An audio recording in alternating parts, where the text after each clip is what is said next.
Santo Cordero de Dios, te exalto, te alabo.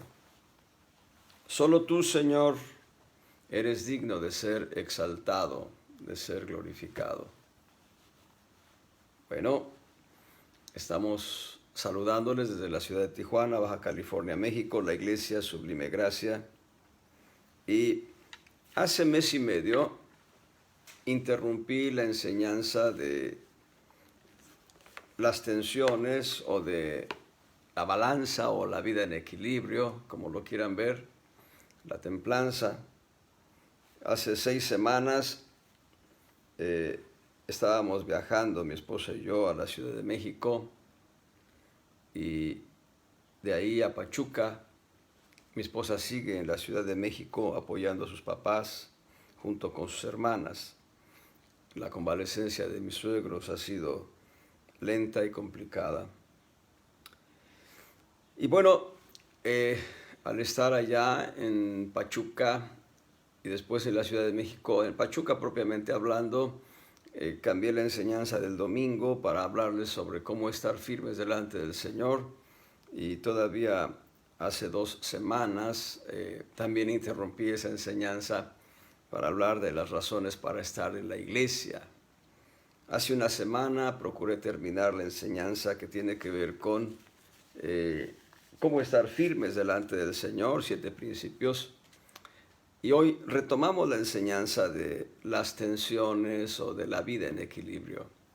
Y con la intención de que sea una auténtica bendición, voy a no empezar de cero, pero voy a hacer un repaso exhaustivo. Así que si me detengo en un punto, no se sientan mal. Antes consideren la oportunidad de poder entender este principio. En la vida cristiana, en la vida de todo ser humano, hay tensiones, hay circunstancias que nos ponen en el límite del equilibrio y nos llevan hacia un punto extremo. Hace muchos años, tal vez 40 años, alguien hizo una ilustración. 2 asnos atados al cuello por una cuerda, por un lazo, y cada uno en su extremo ve la paja que puede comer. Y los 2 asnos jalan con tal fuerza hacia la paja que tienen frente a sí, pero el cordón tiene precisamente, el lazo tiene precisamente ese límite que les impide llegar a cada extremo, y cada uno está esforzándose por llegar allá, pero no alcanza a probar nada de la paja, del heno, del arbusto. Esto les lleva a los 2 asnos a estar en un dilema. El cartón es ilustrativo porque los 2 quedan sentados con signos de interrogación en su cabeza, pero después, de una manera racional, los 2 caminan hacia un punto y comen lo que está ahí y regresan hacia el otro punto y comen lo que está en el otro extremo. Esto es una ilustración de cómo vive el ser humano las tensiones. Cuando no vive correctamente las tensiones, llega a tomar decisiones equivocadas y hay quienes llegan al borde de la locura. El proverbio es categórico: con la opresión el sabio enloquece, y con las tensiones el sabio también enloquece. Entonces vamos a encontrar la necesidad de balance o equilibrio. Nosotros vemos en Gálatas 5, en Gálatas capítulo 5,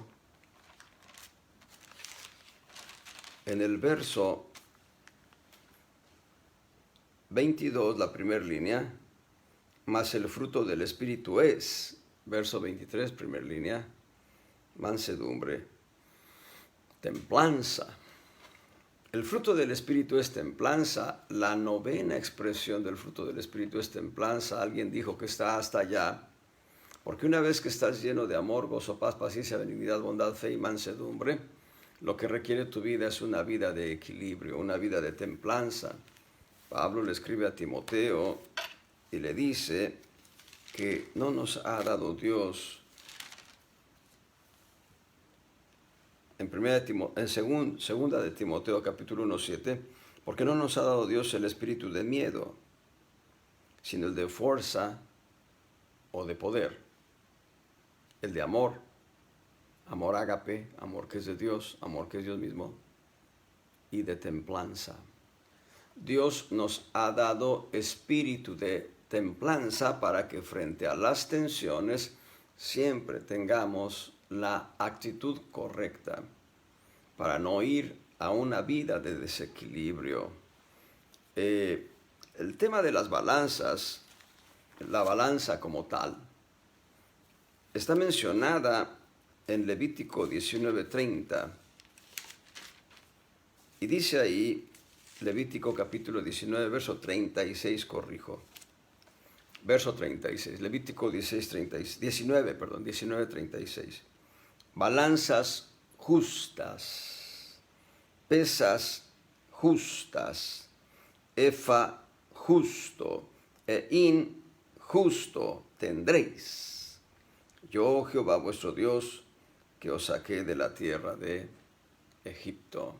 Y aquí encontramos la semilla, la sombra, la figura de lo que en el plano espiritual Dios quiere que experimentemos. La balanza justa nos habla de un equilibrio adecuado en la vida del cristiano. En primer lugar, nos habla de balanzas, pesas, habla de medidas correctas, medidas adecuadas. Y bueno, esas medidas adecuadas, esas medidas correctas, van a estar en un justo equilibrio siempre y cuando nosotros estemos en el fiel de la balanza. Las balanzas, para la gran mayoría puede existir una idea de lo que es una balanza. Es una vara central, una vara horizontal que puede ser de acero, sobre todo de acero para poder cargar peso, obviamente. Y en los dos extremos, cadenas que cargan platos. Ahí está.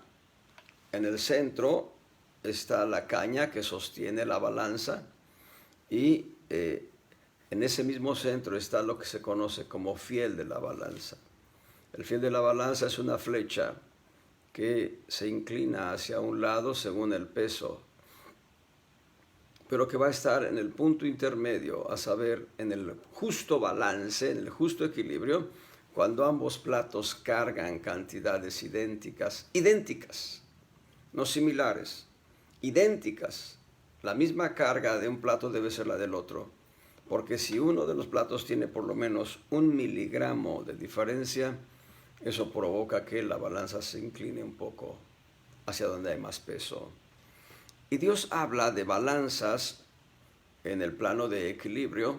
Bueno, acá habla en razón de pesos, en Levítico, habla en razón de pesos, de masas que se están pesando, pero en el plano espiritual, llevado al punto de el fruto del Espíritu, que es templanza, que es balance, que es equilibrio, nos está hablando de una vida espiritual. Balanzas justas. Y la justicia de Dios se encuentra, bueno, hay un pasaje ahí en Deuteronomio capítulo 6, verso 25, si mal no recuerdo, donde dice, y tendremos justicia cuando cuidaremos de poner por obra todos estos mandamientos delante de Jehová nuestro Dios, como Él nos ha mandado. Este es uno de los 7 principios de la justicia. La justicia debe ser sustentada sobre la verdad, y nada podemos contra la verdad sino por la verdad. La justicia debe estar sustentada en la transparencia, en la verticalidad, en la transparencia, diríamos, del juicio. Debe estar centrada la justicia en la prudencia, en la sensatez, en la sabiduría. hay 7 columnas o hay 7 principios que sustentan la justicia. Si falta uno de ellos, no hay justicia. Y entonces está diciendo el Señor que nosotros debemos tener balanzas justas y nuestra vida debe estar en un equilibrio justo, adecuado, correcto. En Job 31:6, Job capítulo 31, verso 6. Aleluya. Péseme Dios en balanzas de justicia y conocerá mi integridad. Este es un principio del corazón de Dios. No estoy hablando de lo que dice Job por sí mismo, sino de lo que Dios está expresando a través de Job. Más allá de ser una palabra profética, establecerlo como una verdad sustancial del corazón de Dios. Cuando Dios nos pesa en balanzas, es Dios quien determina en su juicio si ese peso está en justa equidad. Dice, péseme Jehová, péseme Dios en balanzas de justicia y conocerá mi integridad. Debo decirles, la única manera en que nosotros estamos delante de Dios pesados en justicia y el resultado es integridad, es Cristo.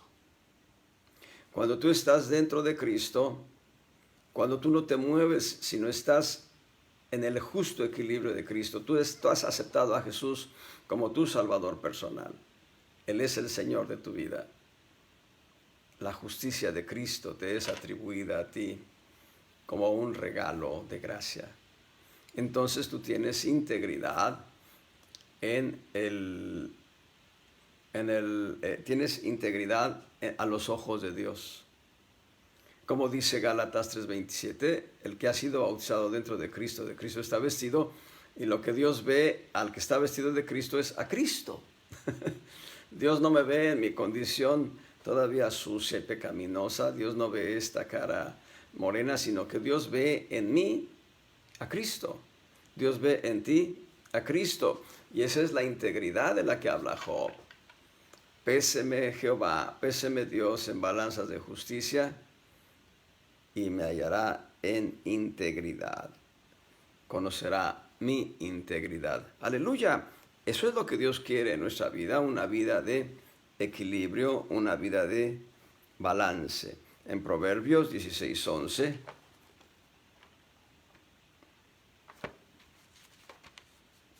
Proverbios capítulo 16, en el verso 11, peso y balanzas justas son de Jehová.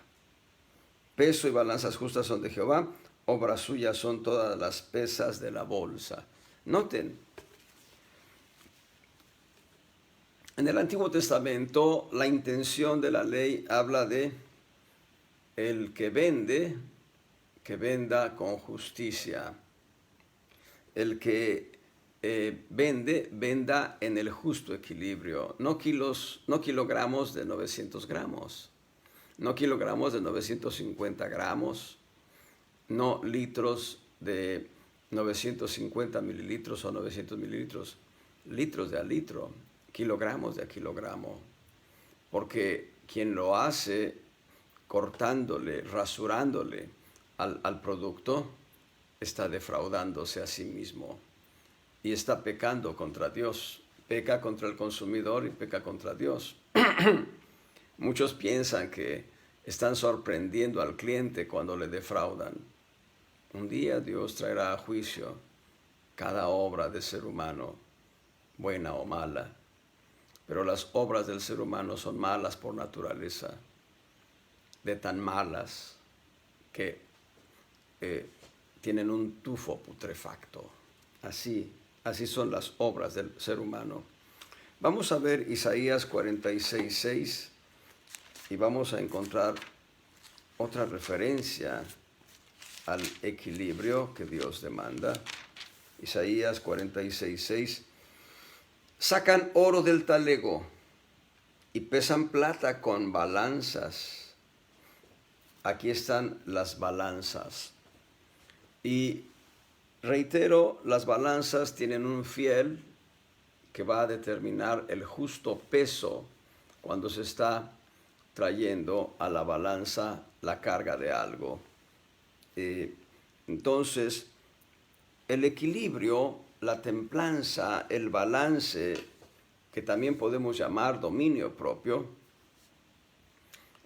son indispensables en la vida del cristiano. Debe haber equilibrio en las fuerzas que jalan en oposición, en direcciones contrarias, porque ese equilibrio nos va a dar fuerza, nos va a dar fortaleza, vitalidad, entereza. Evidentemente el equilibrio, el balance, la templanza, el dominio propio, son una expresión del carácter de Cristo en nosotros. No es algo espontáneo que surge de nuestras vidas. El hombre por naturaleza es pecador y por naturaleza defrauda y por naturaleza roba y por naturaleza miente. El hombre, el ser humano, sin Cristo. El ser humano con Cristo es regenerado en el Espíritu y empieza un proceso de crecimiento.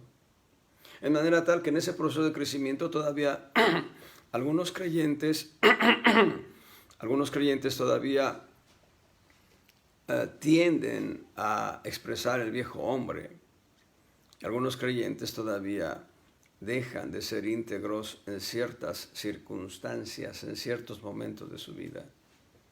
Pero cuando han crucificado por completo al viejo hombre, el creyente ha empezado a crecer en madurez, va a llevar su vida a una vida de equilibrio, una vida de balance, una vida de templanza. Y veamos 7 principios en los cuales debe haber equilibrio en nuestras vidas, 7 principios en los cuales debe haber templanza, balance. Yo agregaría dominio propio, pero todos como sinónimos de un fruto específico del carácter de Cristo. Y veamos primeramente que debe haber un justo equilibrio entre la palabra logos, todo lo que es la palabra escrita, y la palabra rema. Sé que ya no es repaso, sino que es el reinicio de la enseñanza, pero tiene sentido. En Lucas capítulo 4, versos 1 al 4, encontramos este primer principio que en su momento debe ayudarnos a mantener una vida de equilibrio. Equilibrio entre la palabra logos, toda la palabra escrita, y la palabra rema, lo que Dios nos habla en lo individual para bendecirnos. Ahí en Lucas 4, versos 1 al 4, Jesús, lleno del Espíritu Santo, volvió del Jordán y fue llevado por el Espíritu al desierto. El Espíritu Santo llevó a Jesús al desierto. Cuando tú eres llevado a la tentación, el Espíritu te lleva para que venzas tú la tentación. Y dice, verso 2, por 40 días estuvo en el desierto el Señor por 40 días. Y agrega, y era tentado del diablo. Y no comió cosa alguna. Jesús no comió cosa alguna. No dice que no bebió. Y yo creo que el Señor bebía agua para sustentar el ayuno. No comió cosa en aquellos días, los cuales pasados 40 días, tuvo hambre. Verso 3, entonces el diablo le dijo, si eres hijo de Dios, di a esta piedra que se haga pan. Y Jesús respondiendo le dijo, escrito está, ahí está el logos. Ahí está la palabra escrita, el logos.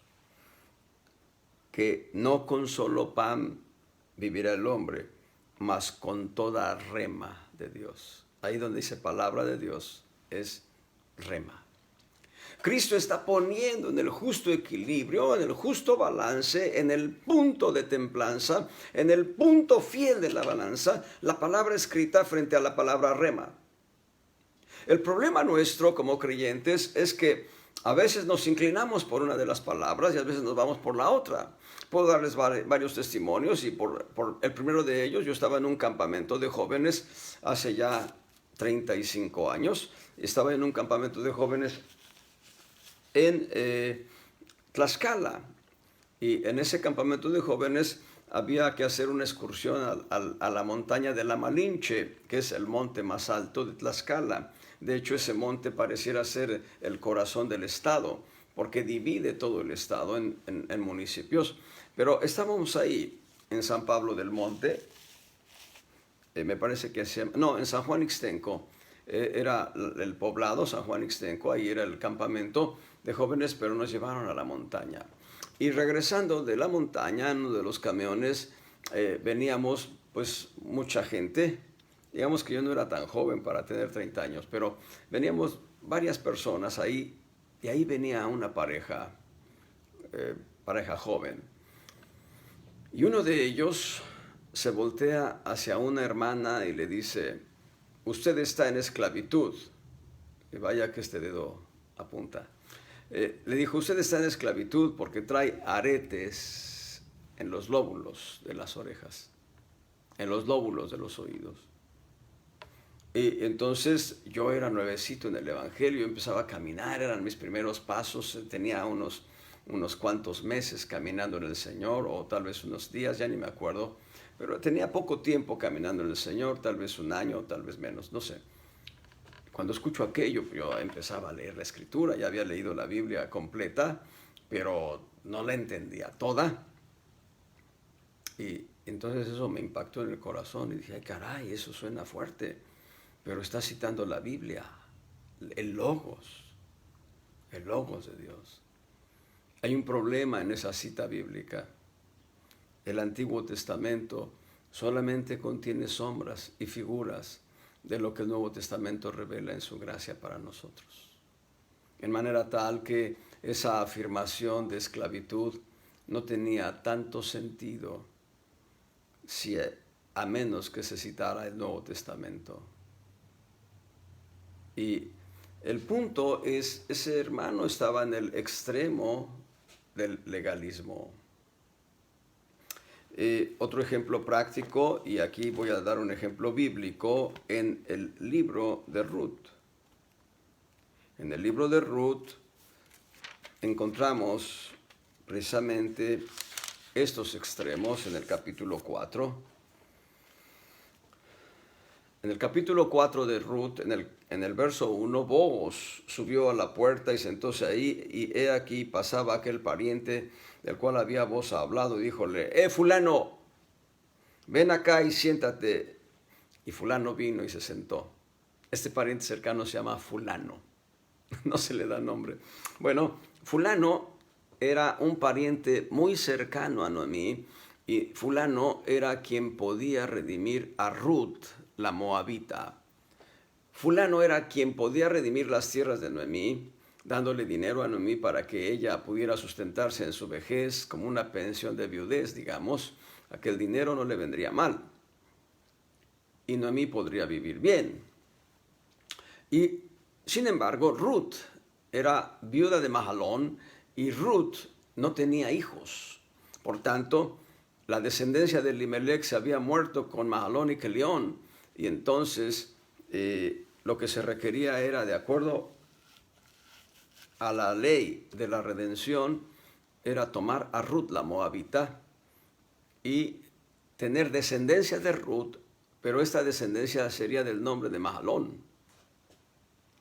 Entonces Booz, en la puerta de la ciudad, con los jueces de la ciudad que eran los ancianos, le dice a fulano: fulano, Noemi vende unas tierras que fueron de Elimelech, y tú eres el pariente más cercano, ¿vas a redimir? Y fulano dice: yo redimiré las tierras de Elimelech. Y Booz le contesta: el día que redimieres las tierras, tendrás que tomar a Ruth, la moabita, y perpetrar de ella nombre para el muerto. Y la respuesta de fulano es muy, muy interesante en el verso 6. En Ruth capítulo 4, verso 6, fulano dice, no puedo redimir por mi parte porque echaría a perder mi heredad. Redime tú usando de mi derecho porque yo no podré redimir. Fulano representa la ley. Fulano representa lo que la ley dice en Pentateuco. El Pentateuco establece una sanción: no entrará moabita en la generación de Israel, en la congregación de Israel. No entrará moabita ni hasta la 10ª generación. Y Ruth era moabita.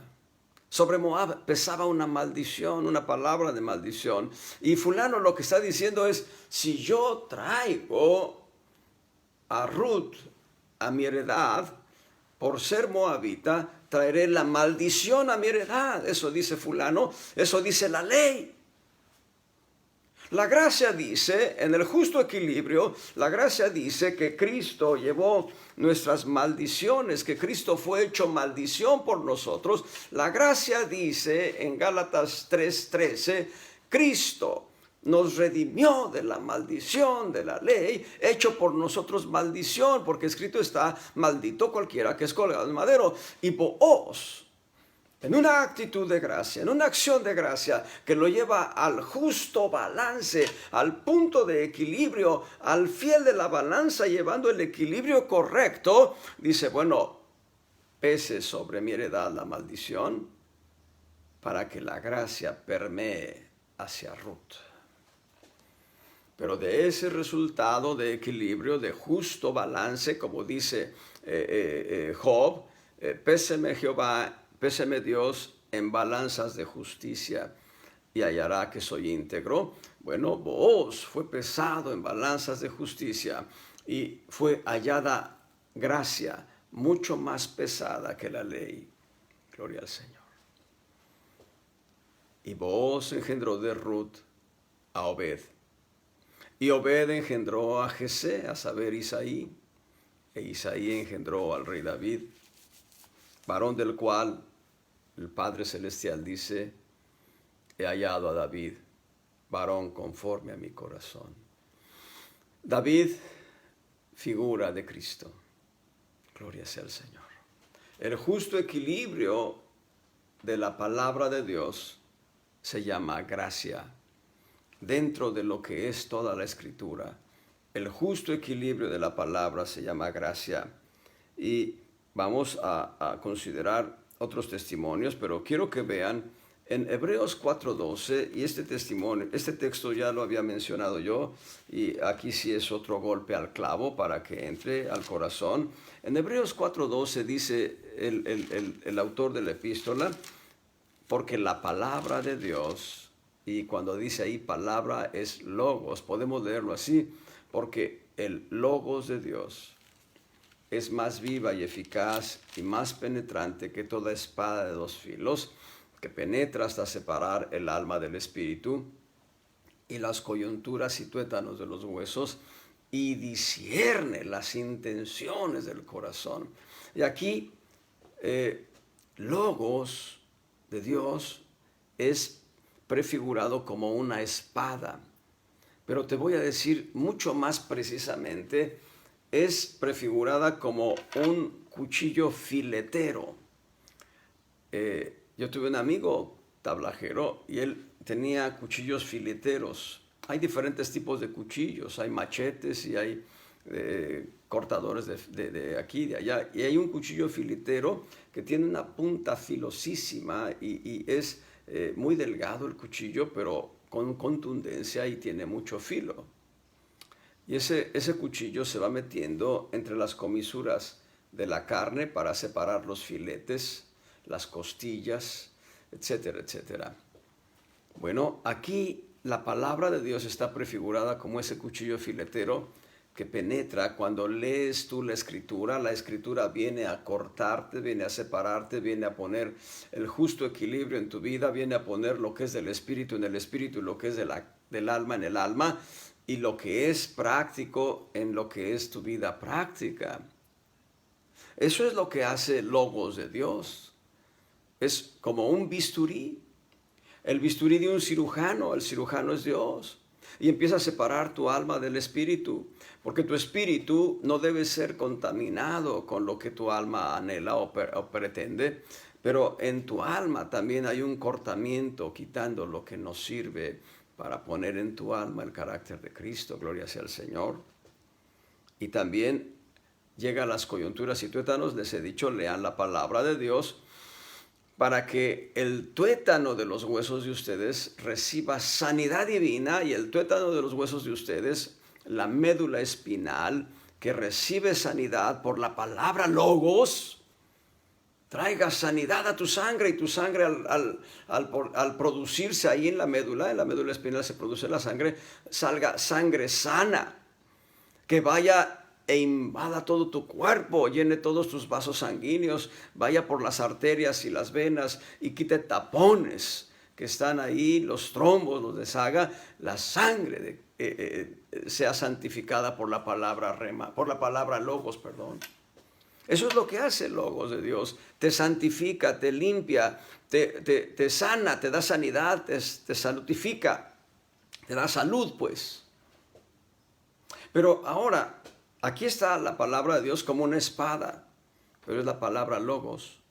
En tanto que en Efesios 6, 17,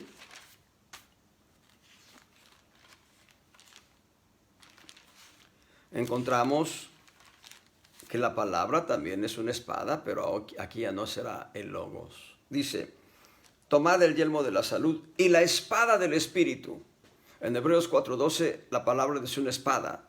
Y aquí la palabra es una espada del Espíritu, que es la rema de Dios. Y aquí hay una diferencia. Mientras que el logos de Dios entra hasta tus huesos y penetra hasta la médula espinal para dar sanidad en tu sangre, y tu sangre traer vida a todo tu cuerpo, una vida abundante por la palabra logos. En tanto que esto sucede con el logos de Dios, con la rema de Dios, tú tienes armas poderosas para enfrentar al enemigo. En manera tal que tú debes estar lleno de la palabra, pero cuando Dios te da palabras remas, debes usarlas contra el enemigo. Cuando tú estás enfrentado al enemigo, debes primero meterte en tu interior y decirle, Señor, ¿cuál es la clave para vencer a este enemigo? Y Dios te va a dar remas que vas a usar contra el enemigo, porque debe haber un justo equilibrio en tu vida entre palabra logos y palabra rema, ¿verdad? Imagínense el caso específico donde llega un hermano, un varón, y le dice a una hermana, hermana, el Señor me dijo que usted y yo nos vamos a casar. Es una rema. Y la hermana le contesta, pues deje que el Señor me lo testifique también a mí. No, es que ya me lo dijo a mí. Pues sí, a usted ya se lo dijo. Ahora deje que el Señor me lo testifique a mí. Nosotros, los cristianos, no debemos movernos por palabra hablada, sino por palabra escrita. Y la palabra hablada será para necesidades prácticas de momentos específicos en los que estemos nosotros para tomar decisiones trascendentales. Les he contado de aquel varón que invirtió como 100,000, 120,000 pesos en un contrato muy específico que le estaba dando dividendos. Y cuando apenas llevaba recuperado 1/3 de la inversión, quebró la empresa. Y él quedó bailando y perdió 80,000 pesos. Y ese varón no tuvo el cuidado de pedirle a Dios dirección por palabra. Consideró que era un buen negocio y fue allá. Debemos tener justo equilibrio entre la palabra logos y la palabra rema. Es trascendental. Les he reiterado ya lo dice Lucas 4:4 y también lo dice Mateo 4:4. No con solo pan vivirá el hombre, escrito está, logos. No con solo pan vivirá el hombre, sino con toda rema. En ambos casos se utiliza la palabra de Dios. Escrito está, ¿qué está escrito? La palabra de Dios, el logos. No con solo pan vivirá el hombre, sino con toda rema que sale a través de la boca de Dios. Entonces, alguien viene y me dice, oye, el Señor me dijo que me tienes que ayudar económicamente. Es la rema que Dios le dio a él.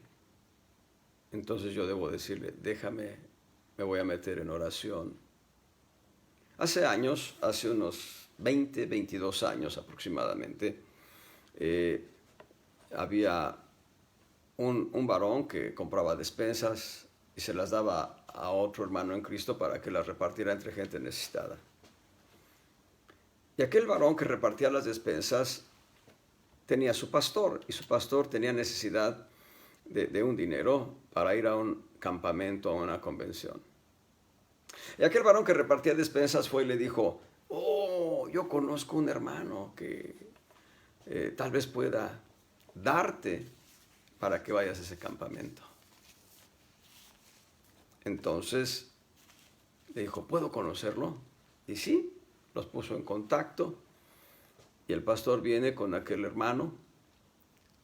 Y el pastor le dice así, le dice, hermano, quiero ir a un campamento.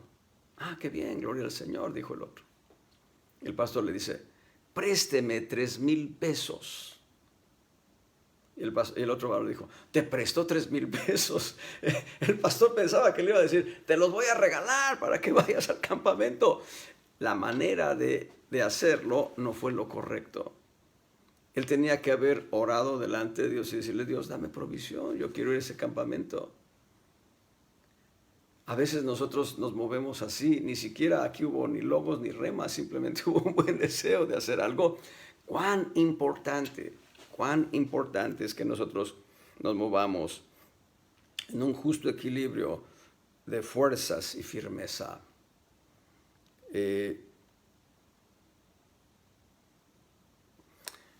En la vida de la iglesia, aquí hay otro detalle importante en este punto de equilibrio. En la vida de la iglesia hay 5 ministerios. 5 ministerios. Apóstoles, profetas, evangelistas, pastores y maestros. Lo interesante del caso es que los maestros van a ser especialistas en la palabra escrita, en el logos. Van a tener una claridad de la palabra escrita. El logos de ellos va a ser abundante.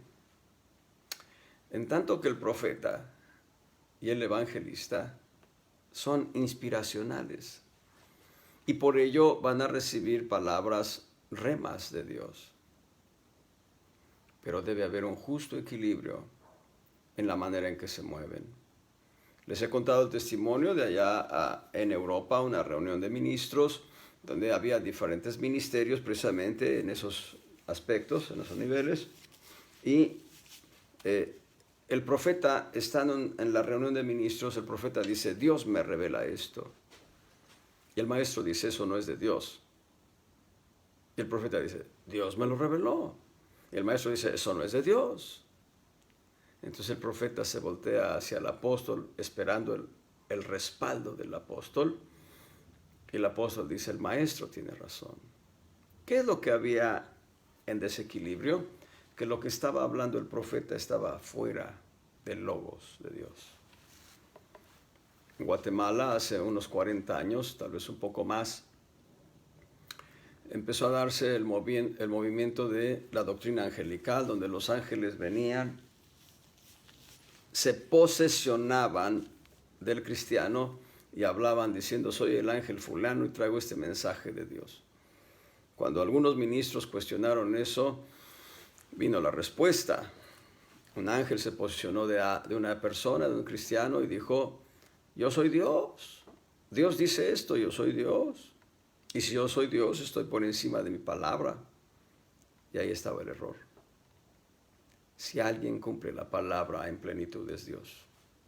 Si alguien está sujeto a la palabra es Dios, porque la palabra es Dios mismo. En el principio era el verbo, logos, y el logos era con Dios y el logos era Dios. La palabra de sabiduría es Dios. Cristo es la palabra de sabiduría. Cristo es la palabra. Cristo es la verdad, Cristo es Dios. Entonces hay que tener justo equilibrio.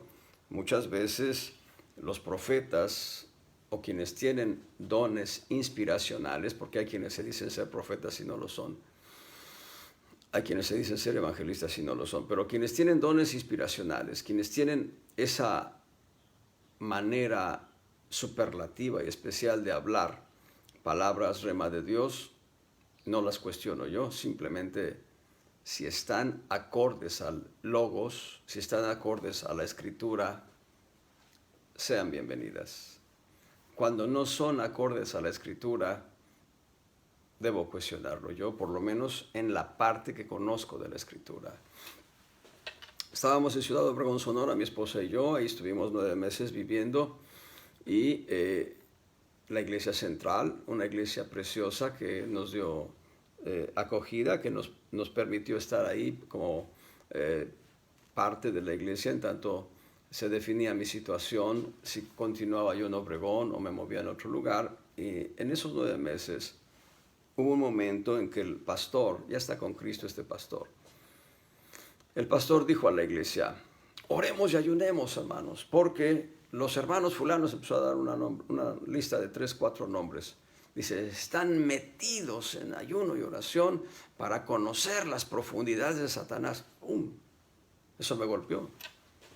Yo dije, eso no me checa. Yo no podía contradecirlo al principio, pero por lo menos lo dejé en reserva, no me lo comí. Y pasaron semanas y viene un hermano en Cristo que tenía influencia en esa iglesia, Eliú Burgueño, y me pregunta, ¿cómo ves eso? Y en ese momento en que me hace la pregunta, Dios me da la respuesta. Le dije, no está en la Escritura, por tanto no es de Dios. Además dice la Escritura que de aquellos que no han conocido las profundidades de Satanás, en otras palabras, quienes conocen las profundidades de Satanás están en una situación delicada. Solamente con Cristo pueden tener una redención total, pero quienes buscan las profundidades de Satanás están ajenos al plan de Dios. Yo te animaría, busca las profundidades de Cristo. Yo te animaría, sé como Cristo. No vayas a conocer al chanclas. Lo que Dios quiere que conozcamos del enemigo, del diablo, está en la palabra de Dios. Nada más. Punto. Todo lo demás es buscarle 3 pies al gato. Entonces le estoy diciendo situaciones en las que no hay un justo equilibrio entre la palabra rema y la palabra logos. Hoy en día, voy a hablar de las iglesias semejantes a Corinto y las iglesias semejantes a Galacia. Hoy en día los gálatas dicen, no hay lenguas, es más, algunas iglesias dicen, ya no hay milagros, dicen así. Así dicen, ya no hay milagros, ya no hay sanidades. Eso fue para la época de los apóstoles. Vivimos la época de los apóstoles hoy. Pero esos gálatas de hoy rechazan los dones espirituales, pero están en la Escritura. Están en la Escritura los dones espirituales. No ha sido borrada esa parte de la Escritura. El problema es los hermanos corintios. Los corintios, pues deja que me revele el Señor. Deja que me diga el Señor. Y voy a ver si el Señor me dice, pero ya te lo dijo en la Escritura. El justo equilibrio es lo que leemos de la Escritura, que sea vivificado por el Espíritu Santo para que nosotros podamos experimentar las palabras rema de Dios. Vamos al punto 2. Número 2, nuestra relación entre lo natural y lo espiritual va ligado al anterior. Lo natural y lo espiritual. En Mateo 14, 13. Mateo capítulo 14, verso 13.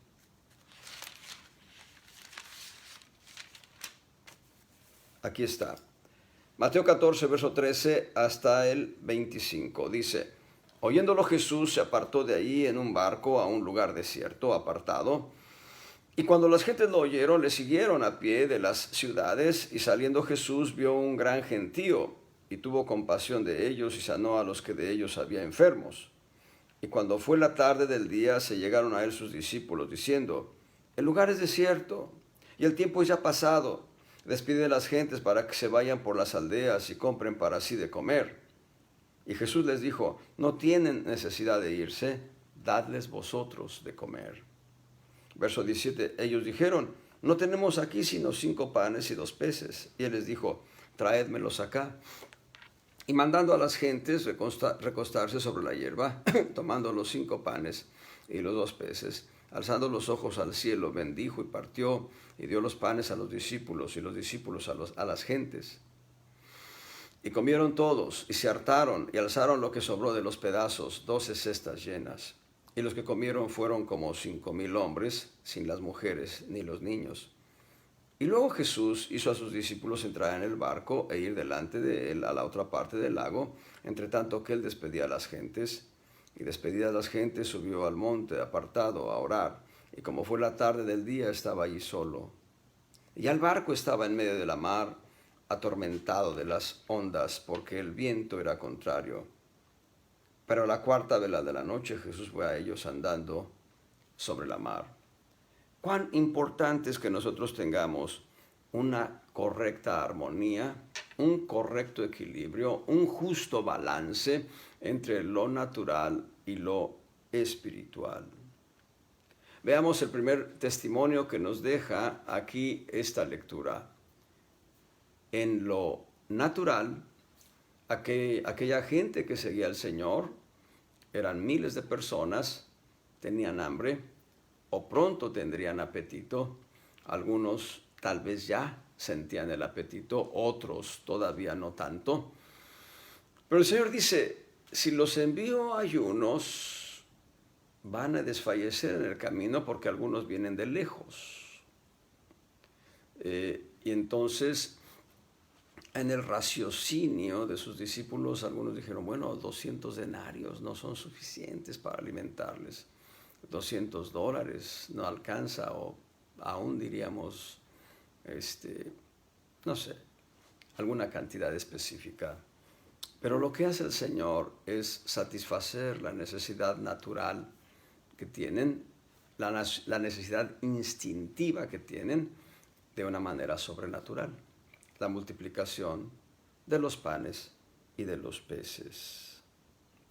Pero ahora veamos la parte espiritual. En la parte espiritual, el Señor subió al monte a orar. El Señor pasaba tiempos de ayuno continuo.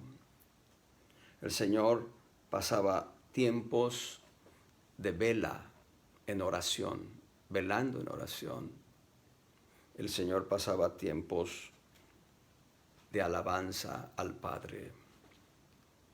Esta parte específica que experimentaba el Señor Jesucristo muchas veces a solas, es buscar tiempos a solas con Dios. Eso era su bagaje espiritual para poder decir, te alabo, Padre, porque sé que siempre me oyes. Y multiplicó los panes y los peces.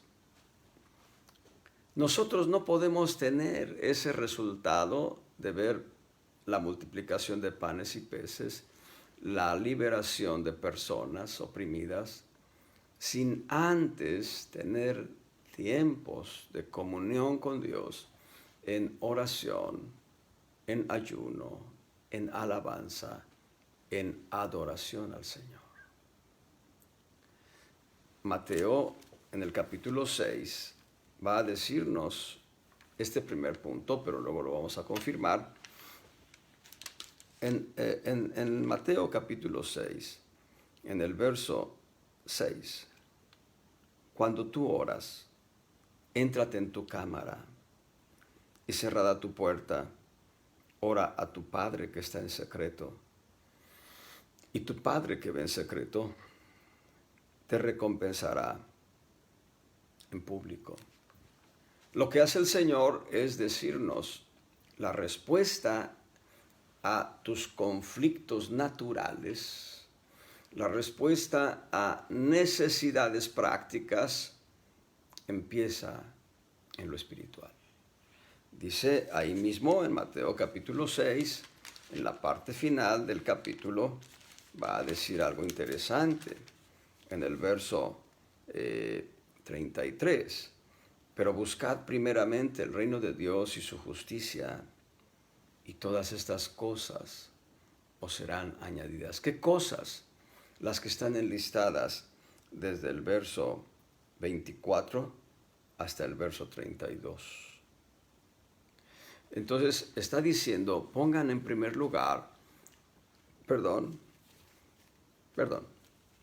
pongan en primer lugar su relación con Dios, su comunión con Dios, que el reino de Dios y su justicia se cumplan en la vida de ustedes, para después ver los resultados en una vida natural, continua, cotidiana.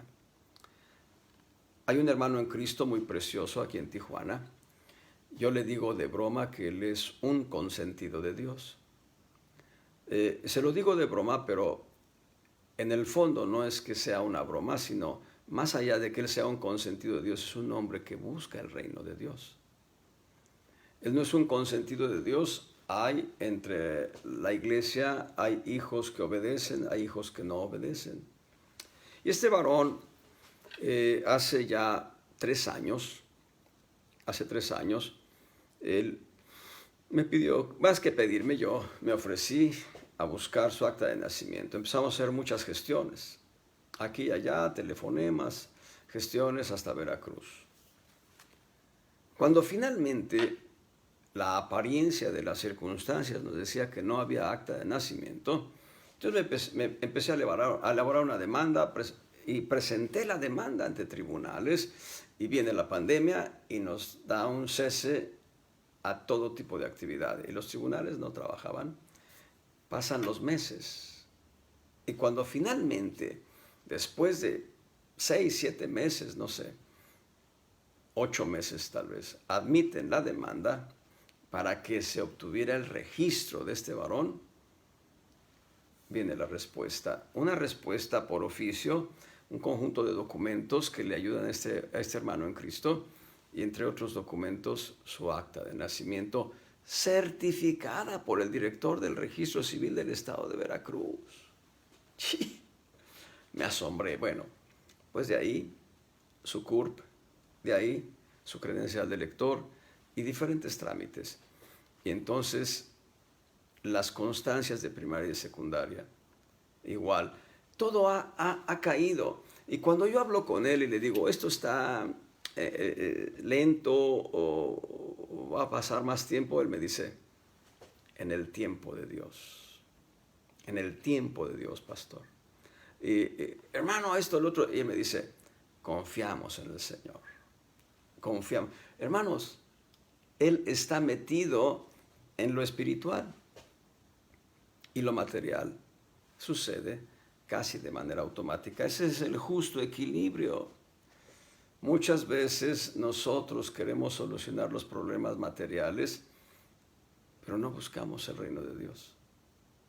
El Señor nos dice, busca primeramente el reino de Dios y su justicia, todo lo demás va a ser añadido. Y nosotros intercambiamos los cables, ponemos el de corriente negativo y el de tierra en el corriente y ¡chuc! Hace cortocircuito la batería y deja de servir. Debemos siempre poner en punto primario nuestra relación espiritual con Dios. Hay un texto en los evangelios, Mateo y Marcos lo registran, y me parece que Lucas también. El Señor subió al monte de la transfiguración. Se conoce como el monte de la transfiguración, pero el Señor subió al monte a tener comunión con Dios, y con él iban 3 de sus discípulos, Pedro, Jacobo y Juan. Y estando en el monte de la transfiguración, bueno, así se llama, estando en aquel monte, en aquella cima, viene un mover sobrenatural, un mover espiritual, donde Moisés y Elías dialogan con Jesús y lo están preparando para la crucifixión. Esa es la voluntad perfecta de Dios, esa era la voluntad perfecta de Dios, es la voluntad perfecta de Dios, se ha cumplido. Entonces ahí están dialogando y Pedro no entiende lo que está pasando. Señor, ¿quieres que hagamos aquí 3 enramadas? Una para ti, otra para Moisés y otra para Elías, aunque nosotros quedemos fuera. Pero la voz del cielo, la voz del Padre, este es mi Hijo amado, señalando a Jesús. A Él oíd, no escuchen a Pedro, escuchen a Jesús. Entonces, Él ha estado en la presencia de Dios. Jesús ha estado en la presencia de Dios. Descienden del monte y se encuentran con que los demás discípulos, los 9 restantes, no pueden echar fuera a un demonio que atormentaba a un joven. Y dice, ¿qué pasa aquí? Ya el papá le contesta, el Señor hace la liberación de aquel joven queda completamente sano y libre. Y en secreto le dicen los 9, Señor, ¿por qué no pudimos nosotros? El Señor contesta una palabra que es muy fuerte, que nos lleva a este punto 2. Dice, por vuestra incredulidad. Este género, la incredulidad. No el género de demonios que traía ese joven dentro, sino la incredulidad.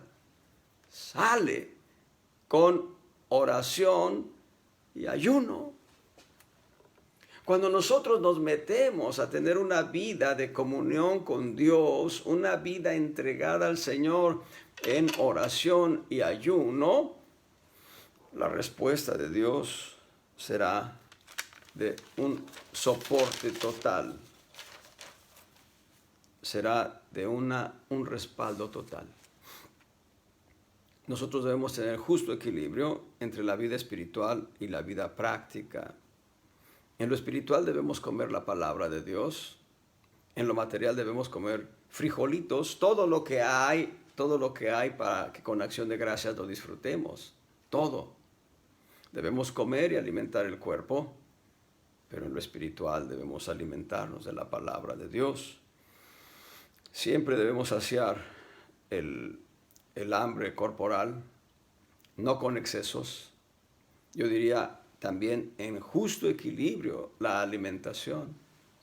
Hay un refrán que dice, llena tu plato de colores. En otras palabras, ponle verduras, ponle frutas, ponle todo lo que con acción de gracias puedes ingerir, pero no le pongas chatarra. Ponle alimentos sanos, saludables. Gloria sea al Señor. Y debemos decir otro principio aquí. Ante la autoridad de Dios, nosotros debemos actuar con mansedumbre y humildad. Va de nuevo. Ante la autoridad de Dios, nosotros debemos actuar con mansedumbre y humildad. Ante el diablo, nosotros debemos actuar con autoridad. El diablo no debe tomar fuerza. El diablo debe ser debilitado por el poder de Dios en ti. Gloria al Señor. Mateo 6:33, ya lo leímos. Y ahora Santiago 2, 14 al 17.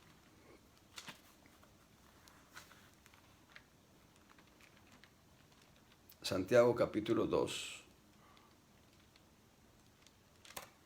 versos 14 al 17 dice, hermanos míos, ¿qué aprovechará si alguno dice que tiene fe y no tiene obras? ¿Podrá la fe salvarle? Y si el hermano o la hermana están desnudos y tienen necesidad del mantenimiento de cada día, y alguno de vosotros les dice, id en paz, calentaos y hartaos, pero no les diré las cosas que son necesarias para el cuerpo, ¿qué aprovechará? Así también la fe sin obras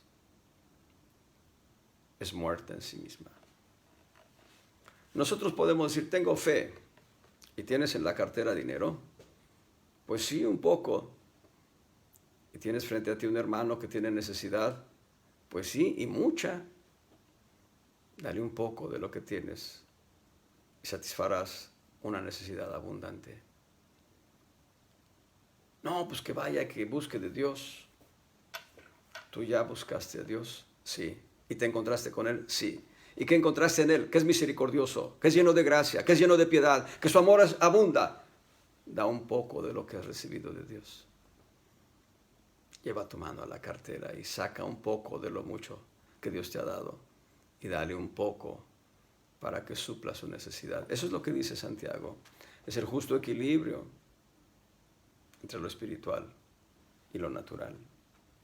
Justo equilibrio.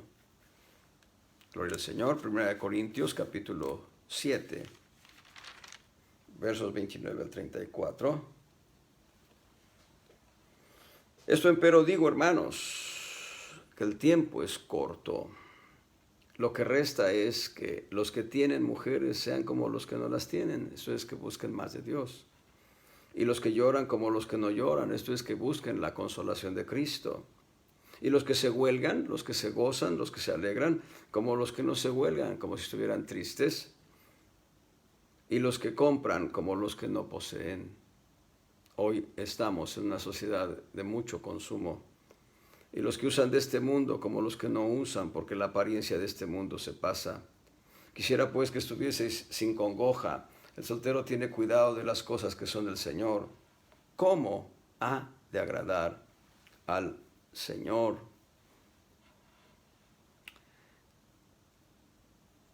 Verso 33. Empero el que se casó tiene cuidado de las cosas que son del mundo. ¿Cómo ha de agradar a su mujer? No hay asimismo diferencia entre la casada y la doncella. La doncella tiene cuidado de las cosas del Señor para ser santa, así en el cuerpo como en el espíritu. Pero la casada tiene cuidado de las cosas del mundo, cómo ha de agradar a su marido. Debemos tener el justo equilibrio. La pareja que está casada debe tener un tiempo de búsqueda de comunión con Dios cada día. Cada día. No dejes que venga el diablo a provocarte a buscar comunión con Dios de manera abundante. ¿Cómo lo hace? Cuando hay conflictos. Cuando la relación entre esposo y esposa empieza a tener chispas, conflictos, es que no ha habido comunión con Dios. Es importante que cada uno tenga su comunión con Dios, que estén separados y después que vengan y en amor continúen su vida. Conozco un hermano en Cristo, radica en Veracruz, él, el Señor lo bendiga abundantemente. Este varón dice, disfruto mucho estar con mi esposa en la cocina, cocinando juntos. Eso dice él, que en la cocina disfruta mucho estar con su esposa cocinando, preparando platos deliciosos. Y bueno, yo me estoy acostumbrando también a hacer eso, aunque ahorita mi esposa está allá en la Ciudad de México, yo acá. Pero bueno, también a veces disfruto cocinar un poco, lo que mamá llamaba totají. Un día les explico esa palabra. Dios les bendiga.